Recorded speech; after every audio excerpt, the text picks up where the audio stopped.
रहेगा। तो तुम पहले क्या करोगे, इसका मैं ट्रीटमेंट बता देता हूँ।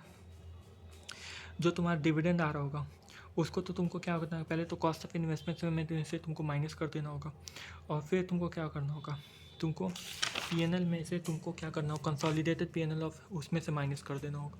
फिर तुमको एस लिमिटेड में क्या करना होगा, एस लिमिटेड में तुमको पता है कि सबसे पहले तुमको ऐड बैक कर देना होगा, उसको नॉर्मल बना देना होगा। तो अब नॉर्मल हो गया ये 2 लाख। फिर उसको तुमको बाइफरफिकेट कर देना होगा, क्योंकि डेट ऑफ एक्विजिशन 1 जुलाई को हो रही है, तो तुम उसको बाइफरफिकेट कर दियो। और फिर उसके बाद से तुम क्या वो करोगे, फिर उसको वो तुमको क्या कहते हैं, अगर तुम रिवेन्यू प्रॉफिट में से डिविडेंड दिया गया कि कैपिटल प्रॉफिट में से दिया गया है, कैपिटल प्रॉफिट में से दिया गया है तो कैपिटल प्रॉफिट में से तुम माइनस कर दोगे। अब ये आ रहा है कि कितना अमाउंट का, तो अब तुमको अमाउंट देखना है। तो देखो, हमेशा जो डिविडेंड दिया जाता है वो हमेशा paid up equity share capital पे लिया जाता है। तो paid up equity share capital क्या है, 5 लाख है, तो 5 लाख का 10% दिया जा रहा है, मतलब 50,000 का।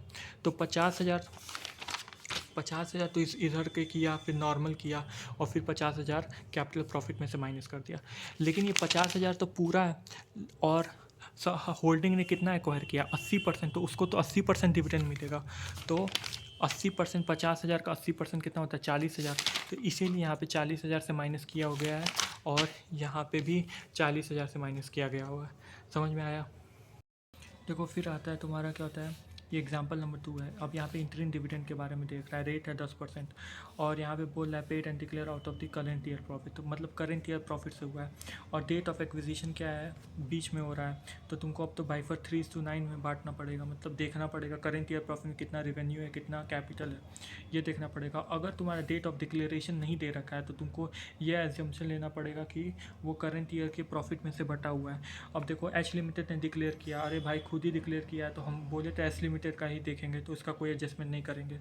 सारा का सारा क्रेडिट हो गया पीएनएल, क्या सारा का सारा रिवेन्यू का था कि कुछ रिवेन्यू का था, कुछ कैपिटल का था, अरे भाई कुछ रिवेन्यू का था, कुछ कैपिटल था, तो ये गलत किया, रेक्टिफिकेशन ऑफ एंट्री पास करनी पड़ेगी। तो वही बोल रहा है कि पहले तो एस लिमिटेड के मैं बता दे रहा हूँ।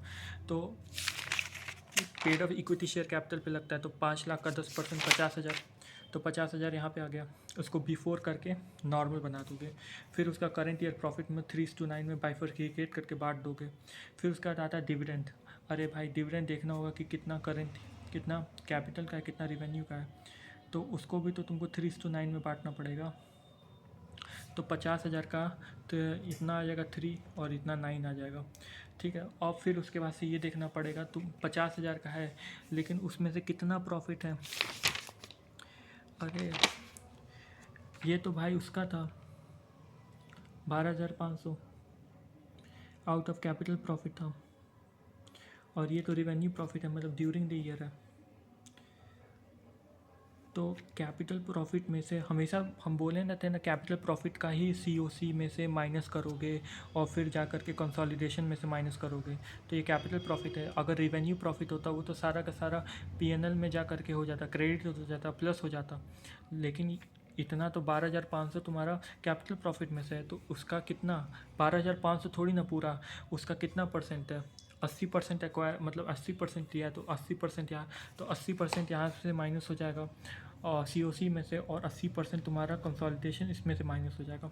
और जो बाकी का जो तुम्हारा 37,500 है, बोलोगे कि 37,500 तो जाके प्लस होना चाहिए,